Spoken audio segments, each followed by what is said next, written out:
അസ്സലാമു അലൈക്കും വറഹ്മത്തുള്ളാഹി.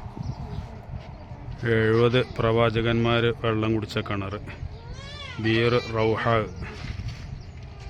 റസൂലുള്ളാഹി സ്വല്ലല്ലാഹു അലൈഹി വസല്ലം തങ്ങളും സ്വഹാബികളൊക്കെ ഇതുവഴിക്ക് കടന്നു പോകുമ്പോൾ ഒരുപാട് നേരം ഇരുന്ന് സംസാരിച്ച് വെള്ളം കുടിച്ച് ഇവിടുന്ന് നിസ്കരിച്ച് ഇവിടെ താമസിച്ചിട്ടാണ് സാധാരണ എവിടേക്കെങ്കിലൊക്കെ കച്ചവടമായിട്ടുള്ള സംബന്ധമായിട്ടൊക്കെ പോകൽ.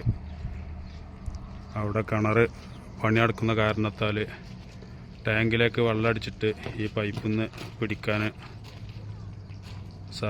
സൗകര്യം ഒരുക്കി കൊടുത്തതാണ്.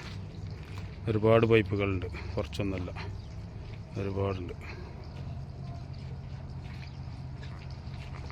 ഇൻഷാ അല്ലാഹ് ഈ പുണ്യമായ സ്ഥലങ്ങളിലൊക്കെ എത്താനും ഇവിടുത്തെ വെള്ളം കുടിച്ച് ബർക്കത്തെടുക്കാനൊക്കെ അല്ലാഹു നമ്മൾക്കും നമ്മോട് ബന്ധപ്പെട്ട മുഴുവൻ ആളുകൾക്കും ഭാഗ്യം തരട്ടെ. ആമീൻ യാ റബ്ബൽ ആലമീൻ. അസ്സലാമു അലൈക്കും വറഹ്മത്തുള്ളാഹി.